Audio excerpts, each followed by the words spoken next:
Good afternoon. It's Erin with the Department of Medicaid, and by afternoon, I mean good morning. It's almost 11 o'clock, and we're still clearing the waiting room, so we'll give it just a moment before we get started. Thanks, Aaron. I think Anlin was trying to log in, so she Okay. may need Okay. another minute or two. I see a couple people pending in the joining area, so um, Thank you so much. you're welcome. Low off my game. We had a fire alarm about 45 minutes ago, and it just kind of threw me off. So, That'll throw your day off yeah. for sure.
I think Annalyn's coming in under setup. It still just says it's joining and pending.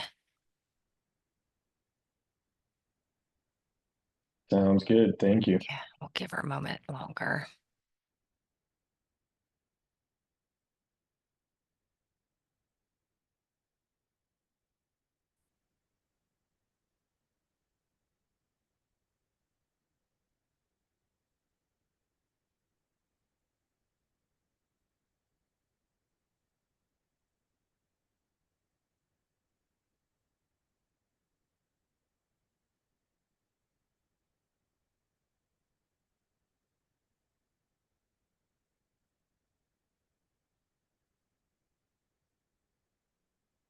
One sticking point.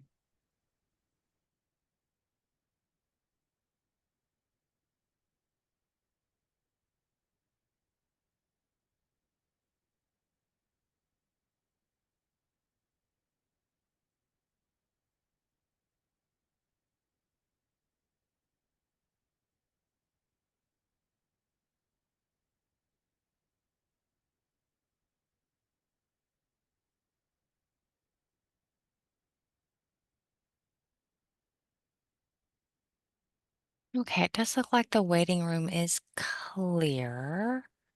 I think Annalyn is on the setup and maybe he's trying to get her camera on. I see they keep coming on and off mute.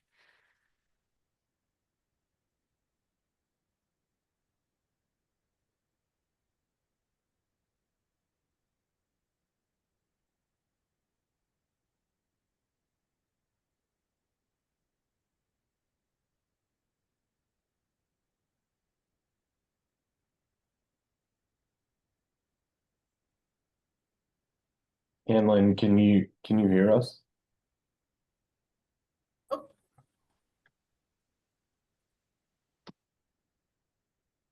I Doesn't can look hear you. she's Can you hear me? Oh, there we go. All right. Yeah, we can hear you. Well, I'm still Okay. trying to get my video to work. It's supposed to be on, but oh man, this computer. Are you on a laptop? Yes. So I discovered there's a little, I'm going to call it a toggle switch to left and right that I didn't know existed. So sometimes I accidentally slide that and it locks my camera. So that might be a quick try. or I just find that it's all spinning, like it takes forever after I hit it to come on. Like it's changing. I don't know. Well, it does look a little blurry on our side, but it didn't look that way a moment ago, so maybe it's trying. We do have Evan, Susan, and Marlene on camera. That does give us a quorum to vote if you can't get your camera working. Okay. So the waiting room is clear. So if you guys want to go ahead and hop in, we can, or if we want to give it a moment longer to see if anybody else joins us, we can also do that. I'm fine with starting. Am I allowed to do the talking Yeah, since we have three if the voting members video? on camera, Okay. yeah, we're good. Okay. All right, then we'll get started. We'll start with, oh darn, I thought my camera was getting ready to come on. Questions. I'm Alan Purden with Hazelwood Home Health. Good boy, lucky. Yeah.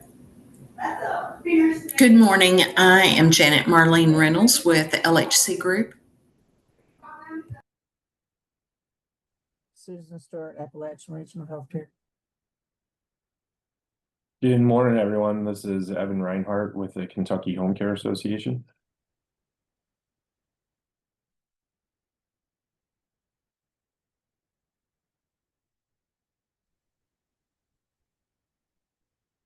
I think Anlin might have gotten kicked out, so we'll while she's trying to figure that out, we'll go ahead and jump in. I think we have you said we have a quorum, right, Aaron, with our three, so Yes. we're good to go there. Approval of the minutes. Any changes from the TAC members? No, I'll make a motion. Susan Stewart. Second, Marlene Reynolds. All right, it's been moved and seconded. All those in favor say aye. Aye. Any opposed? All right. We will jump into old business. So we're gonna touch on the supplies quantities here again. Any updates there? I mean, I know we've been working with DMS. We're trying to get some claims examples together, but any updates from either DMS or the MCO side of things?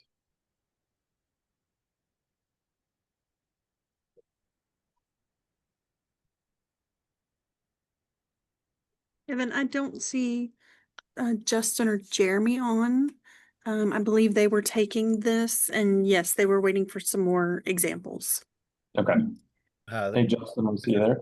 Justin Derringer with Oh, Department there he is. of Healthcare Policy. So, yeah, I think we're just waiting for some examples right now to see what that looks like. So as soon as we get those in, we'll take a look at those. We are looking at some of our overall policies though on supplies, quantities, make sure those match up with medical necessity limits.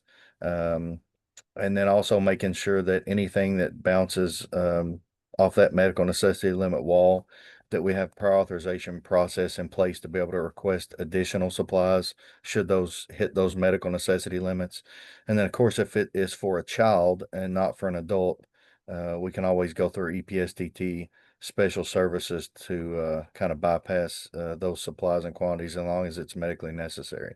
But overall, we're still just kind of waiting for those examples so that we can kind of deep dive into those and see if and where we can help with that. I have a question related to supplies. Do we have an answer to the fundamental question on whether it's proprietary or not, on whether that information should be shared with us? On the amount of the supplies, Well, on the billable limits.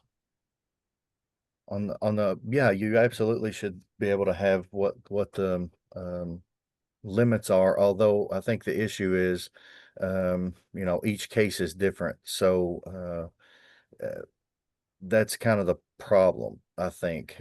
So we would have to kind of see exactly on a case by case basis what you were asking about specifically, if that makes sense. again, those are bounced off of medical necessity criteria. So somebody that has, just say, gloves, for example, it would depend on what that individual's diagnosis was, what stage of that diagnosis, what setting, all those different things kind of feed into that medical necessity criteria, and that pops back on the, depending on which set of criteria they're using, um, what the proper, amount is that pops back. Does that make sense? I guess our bigger question, I think, Susan is leaning towards is, I mean, does DMS have a position? And we're not asking you to speak on behalf of the department, but it sounds like it should be published public information. Is that correct? Is that a correct statement?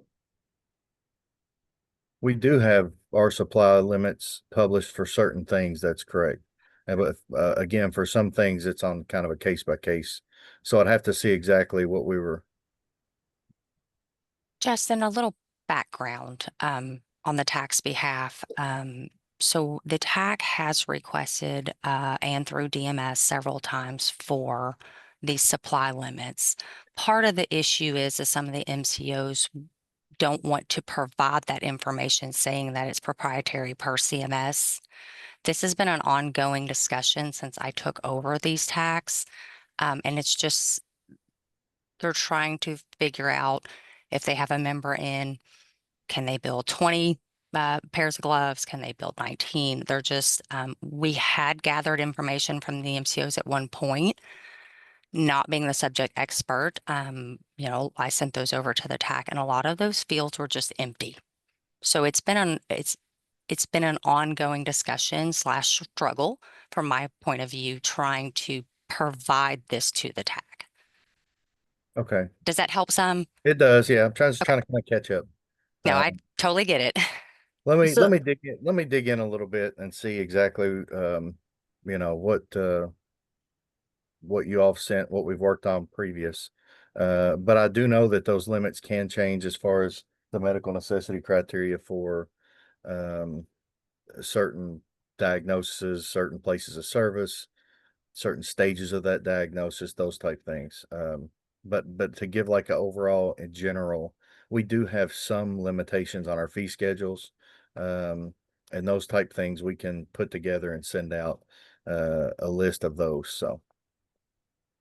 Well, our stance is that it is not proprietary. And it should be shared with us because right now we're playing whack-a-mole. And it's been going on for 6 years now. And, we're not getting anywhere. So real quick, so when you say, just so I can understand completely, if you submit, is it like the same number, a same limit to, for every individual, or is it on a case by case basis that they're determining limitation? It's every MCO's billing limits are different. Like a 4x4, the quantity might be 48 for this one. It might be 32 for this one. And we don't know what it is. And when we submit a claim, the whole line gets denied for excessive supplies. Chelsea, you have your hand up? Yep. Thanks, Jeff. Yeah, so I just wanted to provide a little context for Justin as well. I think one of the concerns was the business associate agreement that MCOs have with Interqual. And part of that agreement is a licensure agreement that the information is confidential and proprietary and is licensed exclusively for use by the MCO. And that's where I think the MCOs were a little concerned with sharing that because they have that BAA with Interqual. And I think part of DMS's solution or offered solution was that the MCO could share that information with DMS. We would review to determine if that was in alignment with regulations, et cetera. And then we could provide a response to the TAC with our findings. So is that, I mean, is that under review currently? I mean, we're just trying to figure out, to Susan's point, I mean, this has been a long time in the making and we keep kind of running into dead ends, so. Yeah, and, Yeah, I knew there was one MCO that this issue had stemmed from, and that I wasn't aware that the other responses, that there was gaps in the responses. So that is new information, and we'll definitely take that back to determine, where those gaps are. But yeah, so I think that was that's just a little bit of context around the concern with sharing the criteria. But again, our DMS's offered solution was to review and then provide the TAC with the findings, which those looks like would still be in review at this time. Yeah, let me get a little bit more caught up, but I mean, just off the top of my head, I think that's the issue, is that it's probably, I mean, I think what you all are looking for is, here's the supply, here's the limit. Right. But I think it's deeper, because when we run that into that system through whichever medical necessity group they're looking at, Interqual, Milliman, whatever group they're going through, that MCO is going through, when they put that claim in there, it's going to read the diagnosis code. It's going to read the stage of that diagnosis, the place of service, the provider type, and it puts all that into a formula, and it kicks back what that is based on those things. Age of the individual, all those things are factored in to what limit that supply can be. And so I think that's where it gets difficult, is it's not proprietary for the MCO, but it's proprietary for whatever data set they've signed on to use for medical necessity. So Interqual, Milliman, those companies.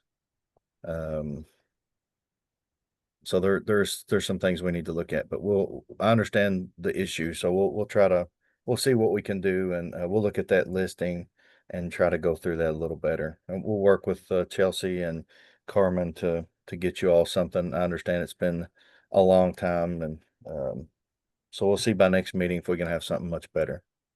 I apologize, it's been so long. Yeah.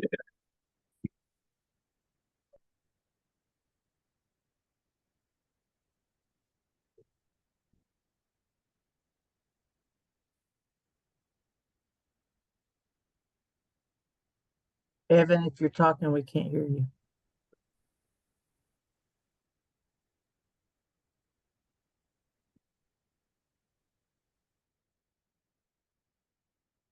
Can you hear me now? Yeah. Perfect. Sorry about that. Justin and Chelsea, is that something we can follow up with both you on? And you're the point people on that? Yeah, it's since it supplies and quantities, just I can take point on that, Chelsea, or either one. Okay. We'll work together on this pretty tight. So Yeah, that's fine, Justin. We'll follow up and I mean, just a little more context, like the first answer we were given was that the supplies limits were public information, and they were the same as the DME fee schedule, I think, was the original answer, and then the confidentiality piece was something that came up later. But you can imagine our frustration is that's great that they have an algorithm and they can dial it into a diagnosis and demographics, but that just means the provider's got to play a guessing game for how many supplies to bill. And Susan Amlin can attest, this isn't a big hospital that has resources that these are home health agencies or home health divisions that don't have the administrative overhead to be able to take that sort of a task on. So yeah, Chelsea and Justin, if we can follow up directly after this, that'd be great. Well, I mean, another fix would be on the line item, don't deny the whole line, pay what the limit is, and then move on. Right, but right now the whole line's getting denied. That's a great point. Okay, that I was not, this is her with Humana, sorry about that. I was under the impression that they were paying up to whatever the allowed amount was, or allowed units, and then just denying the No. remainders past. They're denying the whole thing. Yeah, everybody's denying the whole claim. Yes. Yes. Okay. Okay. Justin, I know you're going to work on the review. I will pull this into the Friday discussions with the all MCOs, plan association meetings on Friday, and we'll research that possibility. I can't promise anything because all of us are different, but I can at least pull that into our Friday discussion and get back And- with you.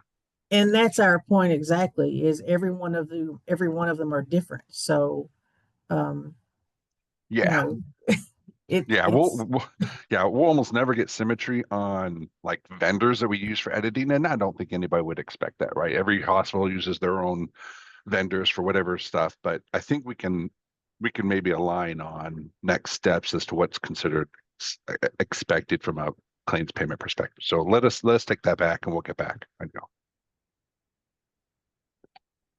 Herbert, do you have a sense of, I mean, just for your MCO, if we took that shorter solution of paying the limit instead of what was submitted, I mean, I'm not going to hold you to it, but any idea how long that would take? I mean, is that something we could look at weeks? I mean, what kind of a lead time do you need to make that change?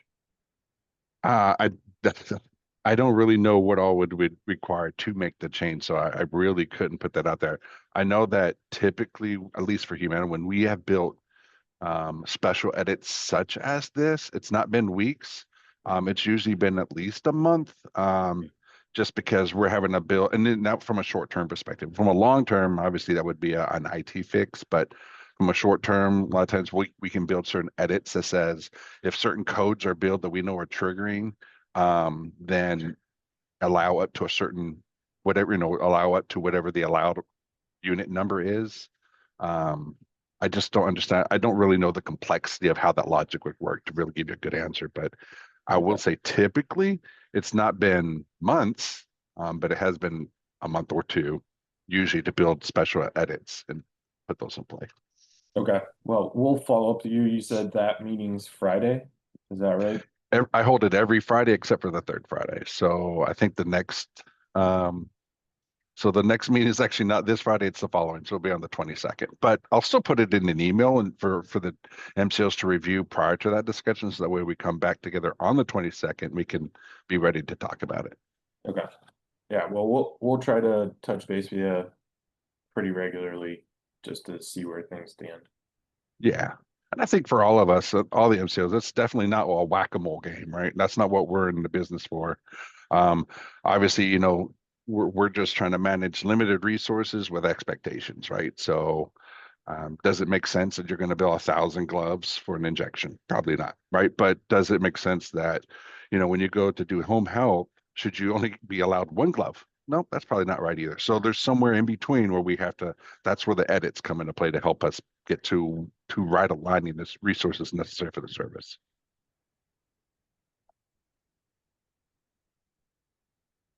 Well, I appreciate the dialogue there, but yeah, I mean, I think if we can find a solution one way or the other, even if it's a short term. Yep, agreed. Approve the limit, that would be ideal. Okay. Anything else, Susan, on that one? Okay. All right, Justin and Chelsea, I'll follow up with you as well. So appreciate the dialogue, and hopefully we can make some progress here. All right, next item is EVV denials, which I think that was Anlin's, which I don't know if she's been able to jump back in here. I think her computer had a bit of an issue, so she had to do a reset. So if she can't make it in before the end of the meeting, we'll follow up with DMS on that issue. I don't see her, Evan. Okay, thanks, Aaron. But I do see Carmen came off mute. She might have something. No, I don't. I was just making sure that you didn't have the name wrong, Evan, because I get called Cameron a lot. So I just think of Carmen San Diego. That's what I'll never forget. yes. Yeah, so we'll hopefully Anlin can get back in here, but if not, we'll go to the next one. And then I saw Janet, did you have something you wanted to? I do in regards to the EVV. For my billing department, they're saying that visits are being rejected by Therap. Other states that they work with allow for the provider or vendor to update the items and resend it, but Therap requires a new visit number for the same visit. And that requires that we have to look at the original visit voided on the back end and resend. And, that's just such a cumbersome process, and it doesn't allow for true visibility on our interoperability report. So, may not be something that can be changed, but, we're not experiencing that in other areas. We can't update the service, the payer, or the old code. And Evan, from an ARH standpoint, which is maybe on the other side of the state from Marlene, is service is a lack of service continues to be an issue from our standpoint. And then the labor involved in getting those manually input is a burden.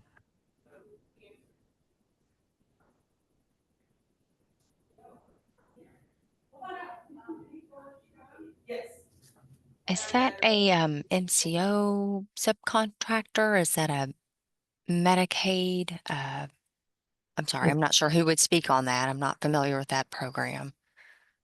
It's a Oh, go sorry. go ahead. I would say Jade Bullen, if you have more information. I'm not sure if she's on the call or not, Okay. but she probably would be the SME for that. Okay. Thank you, Chelsea.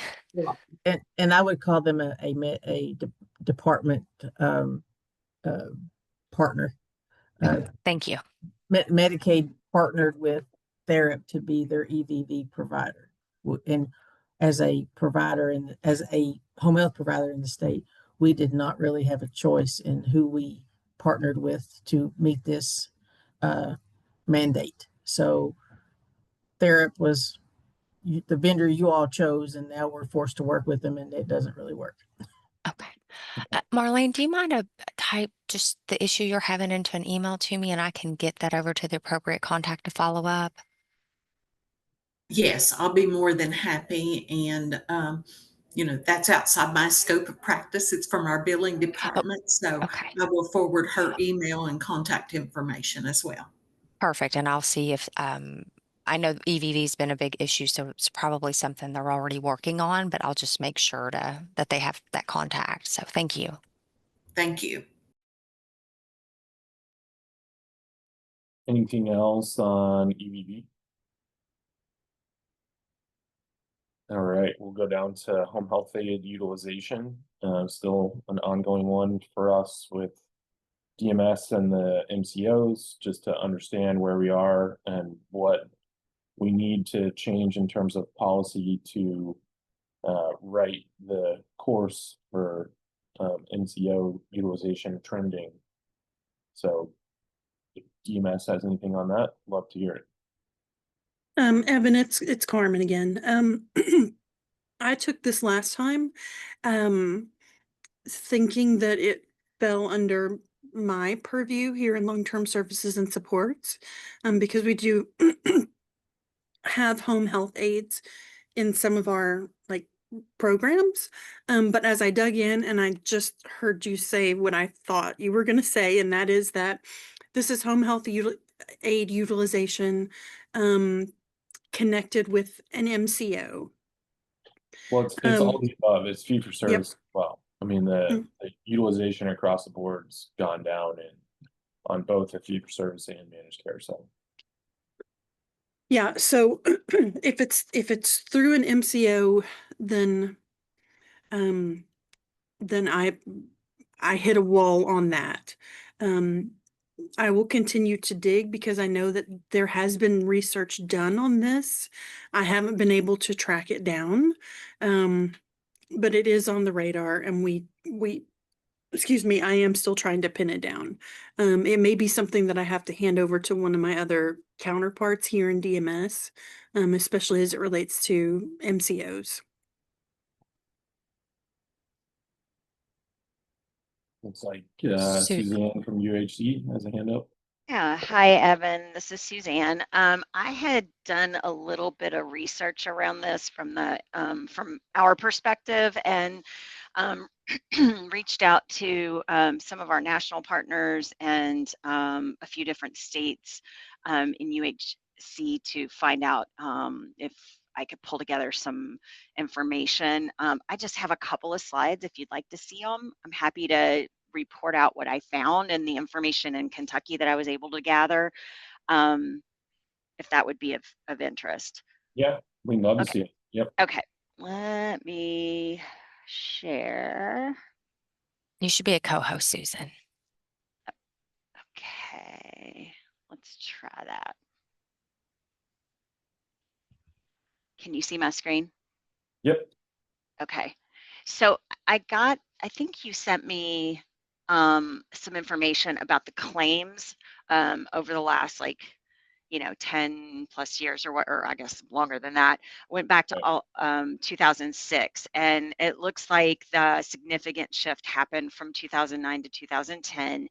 And then we saw a drop of claims below 10,000 right around between 2016 and 2017. And then I broke it down a little bit further about the volume of claims year over year with obviously Kentucky. Here, let me make this bigger. Fee for service, of course, was the highest contributor, and then WellCare was number 2, and I think Aetna.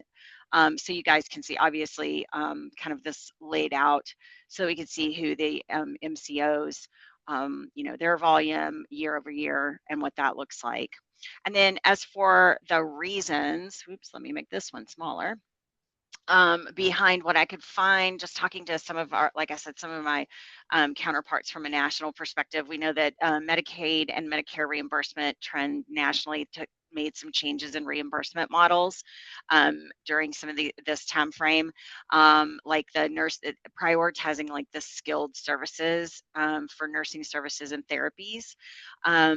We know that we still had agencies that were struggling to hire and retain staff. That the nursing or the workforce shortage was listed as like the top reason for not being able to staff for home health aides. A lot of that was due to low wages, limited benefits, and high turnover rates, creating inconsistent services.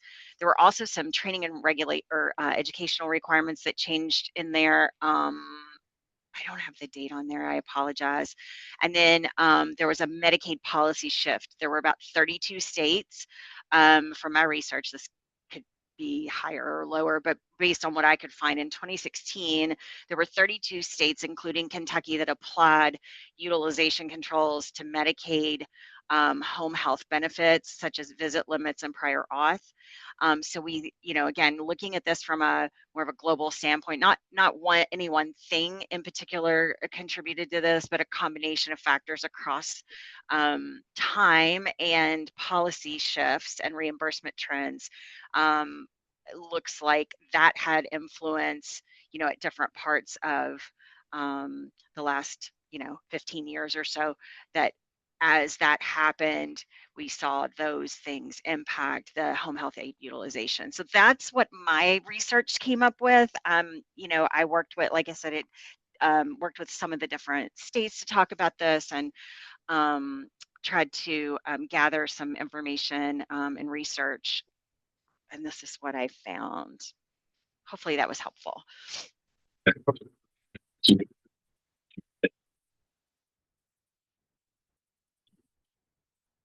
Kevin, we can't hear you again.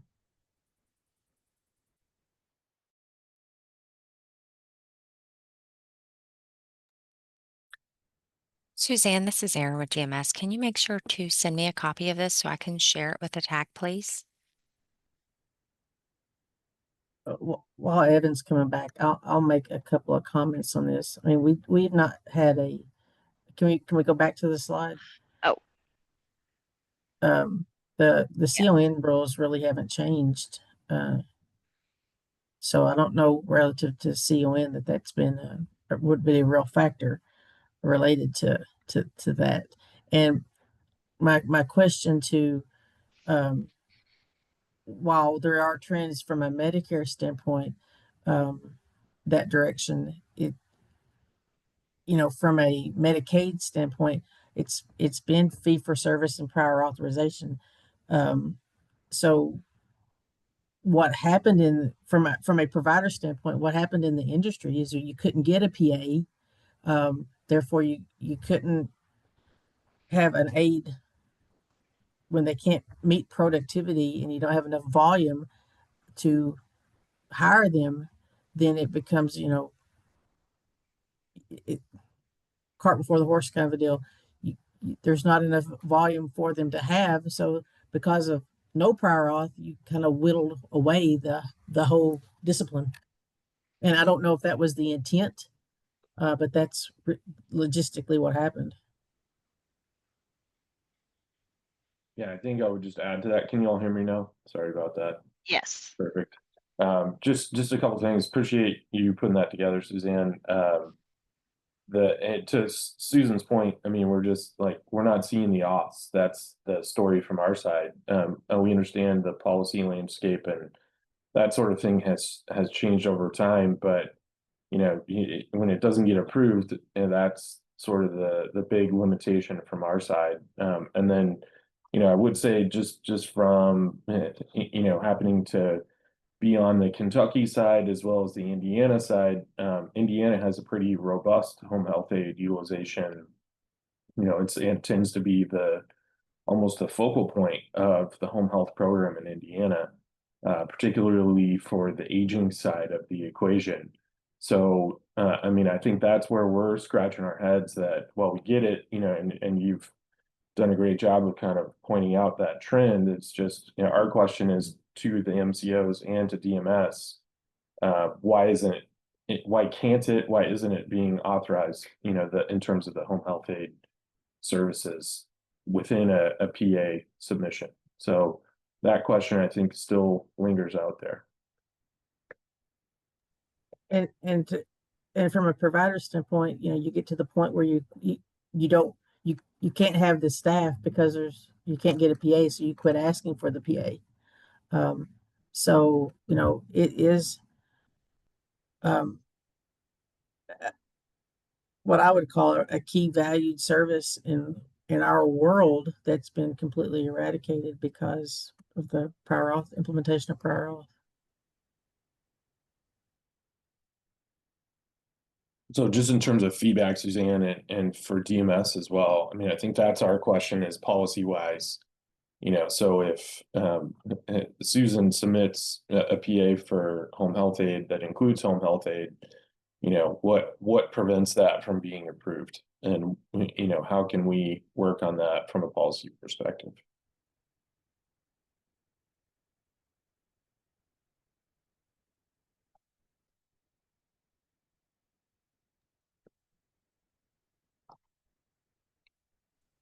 Evan, this is Erin. Would you be able to maybe share some of the Ohio information and send it to me and I can send it out?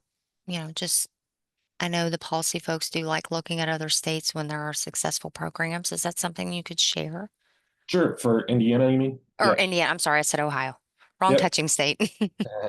Yeah, I'd be happy to. I mean, we're in the same, like, there's managed care up here, some very similar plans, but I think a very different philosophical approach and, policy approach. So that's one thing. And it sort of leaves us scratching our heads because, I mean, I think Susan touched on it a little bit, but this is in a very, low cost program, very efficient program. This is the low cost, staff to send out. So while, you know, I think Suzanne's slides point out how skilled nursing got prioritized. I mean, that can make sense in certain circumstances, but just from a programmatic perspective, you know, home health aides need to be a kind of are a key component and need to be more of a focal point, you know, policy wise in our view. So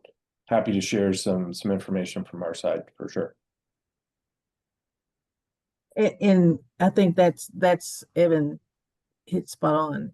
It's a philosophy approach to this, where the state of Kentucky's philosophy on this has changed from and the MCOs have changed from AIDS being an integral part of the plan of care to being a non-existent part of the plan of care. And then just one note, I don't know the history here, but I do know that in Indiana, there's a aged and disabled waiver that does include personal care. So that might be the difference. That waiver could be, again, what kind of makes the difference between Kentucky and Indiana. Yeah, I mean, that's definitely influential, but I was referencing specifically the home health program, which used to fall under state plan services, but now at least partially falls under the Pathways for Aging Managed Care program. So that's the side I'm referencing is for skilled services, because the waiver, at least in Indiana, is for non-medical services. So there's some nursing in there, some respite nursing, but primarily it's attendant care. Which, you know, has its own separate, you know, it has some pretty significant utilization, but the home health aid service within home health specifically in Indiana sees a lot more utilization than it does in Kentucky comparatively. So definitely, you know, understand your point there, Suzanne, but I definitely think there's some potential lessons to be gleaned from the Indiana approach just globally. Now, again, very different programs, so we've got to kind of translate that a little bit of apples and oranges. But I think from the home health aid perspective, there's still a lot to be learned. And Kentucky, you know, in as much as it kind of looks like Medicare a little bit from just the program design, even Medicare, you know, uses home health aides more than Kentucky Medicaid does. So depending on the circumstances and, you know, needs of the patient and all that kind of thing. But yeah, I think from a Medicaid perspective, you know, that's where we're coming at this is that policy is something we support and would like to see, you know, more utilization to help support the folks remain in their homes. So happy to chat further on that. And Aaron, I'll try to pull some data together so you can have a look. Thank you. That'd be helpful. You're welcome. All right. Anything else on home health aid utilization? So we'll close that out. New business. I think the only thing we had, Janet, was the one topic you had about the THERAP issue. So we already touched on that with EVV. So I don't think we have any other topics for new business. So we'll jump down to the general discussion. Any updates from the MCOs?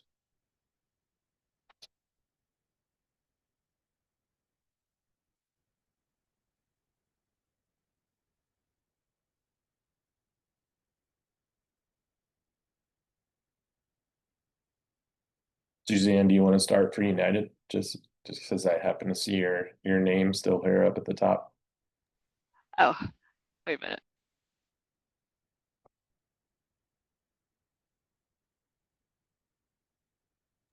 Sorry, I couldn't figure out the mute button for some reason that time. I don't have any updates from our side. I know I have a team member on the phone. Noel, do you have anything?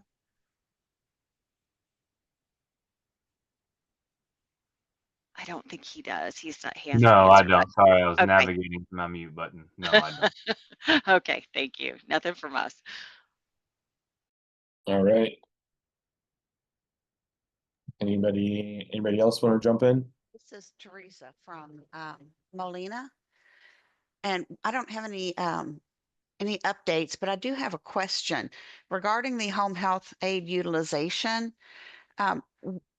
What type of a time span from the MCOs are you all looking for data collection? Because I just did a 1 year look back from June to June, and we had 100% approval rate, but the volume was quite low. Yeah. So we only had like 121 auths in that 1 year period, but they were all approved. So I don't know if that is reflective of a staffing availability issue. I don't know, but those requests that we have gotten in the last year have all been approved. So I don't know if that's helpful information or not, or if you need a deeper dive data on that, then I can try to do that before the next meeting. Yeah, I think it would help to put any data you have together. And my reaction, I know Susan probably has some thoughts on this as well. It's a bit of a chicken or the egg thing. I mean, when the auths start getting, and she sort of mentioned this earlier, when the auths start getting denied, Right. a lot of times there's not enough work to actually keep a home health aide on staff. And so that's where we are is, to your point, those organizations might have had one home health aide or two home health aides on staff, and so they submitted and those were approved, but no one can keep a person full-time, potentially. So that's part of the reason why I think we're seeing what we're seeing in terms of the low utilization is, that chicken or the egg. Is the auth going to be approved? Do we have enough work for that person? Can we keep them around? And then that's just a circular issue internal. Yes, sir. So is DMS actually looking at claims data from all of the MCOs to see what their utilization rate is? Yes, I pulled the data from our DMS data request. Okay. And are you going to be publishing that at the next meeting? I just wanted to make sure that from our perspective that we were giving you all the information that you needed. Is there anything further from an assignment perspective that you want us to, as the MCOs, to complete prior to the next meeting? From our side, if there's anything policy-wise internally Okay. can speak to, I mean, the data sort of speaks for itself. There's just not utilization. So Mhm. is there a policy issue within each MCO that we could, sort of discuss and lay out? Or, if your side's approving everything, like that's important information to know. So I think that's our question is, what is your MCO policy on home health aid utilization Okay. from a home health perspective? Okay, And thank you. this is Erin. I think we already asked all the MCOs to provide their home health aid policy. Now I could be wrong. There are a lot of UTACs and I could be confusing you with something else, but I think we had already made that ask of the MCOs when we started doing the data pool. If I go back through my records and find that I'm wrong, I will send that out to the MCOs and ask for their policy. That would be great. Thanks, Aaron.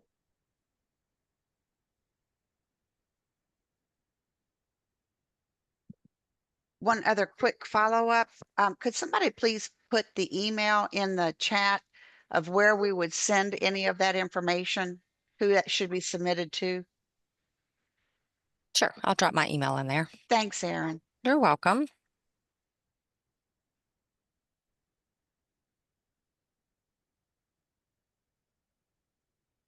Any other MCOs on for updates, issues? Hi, this is Erin Allen with WellCare, and we don't have any issues that I'm aware of.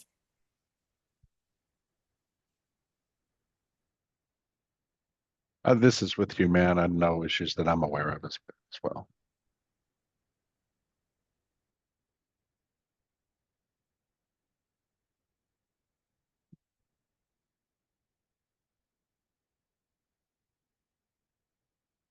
Anybody on? I think Aetna may be the only one we didn't hear from.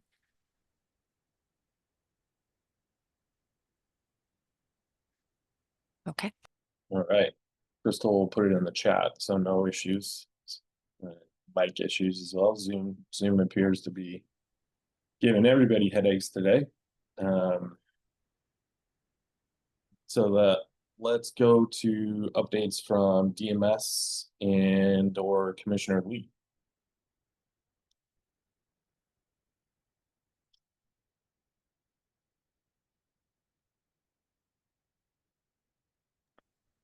I don't think the commissioner is on today. I can give you just a quick brief update for your new MAC TAC liaison. She is not on today. She had a family issue to deal with, but her name is Barbara Walsh.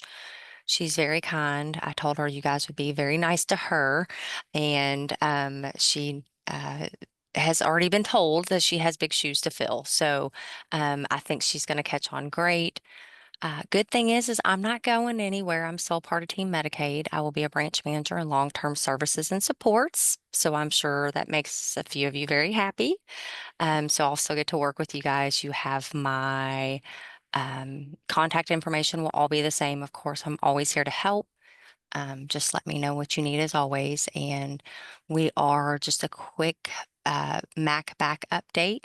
They have officially appointed all of the new MAC members that didn't roll over. We have new back members appointed, and so they are working with communication on trying to establish some new meeting cadences. And as soon as all of those meeting dates are put together and out, we will get them out to all the TACs as well for the representatives who come to the meetings. If TACs are making recommendations, we are taking those and just kind of holding them until our next MAC meeting. We're hoping to be around the end of September-ish.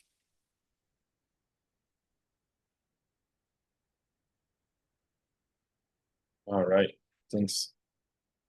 Thanks for that information, Aaron. Thanks for all your help, and we look forward to hopefully being able to continue to work with you over on the LTSS side.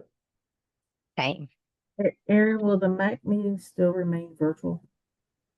As far as I know, that is the plan. That might be something that they ask. My assumption is they'll send out some sort of monkey survey, dates, times, virtual, in person, to kind of get a feel what works best. The MAC now has 31 members, so that's a lot of schedule coordinating and things. So as I have more information, you'll start to see things coming likely from Barbara or myself, and I will be on all the TAC meetings. And so if you need, I will be there to help and support. So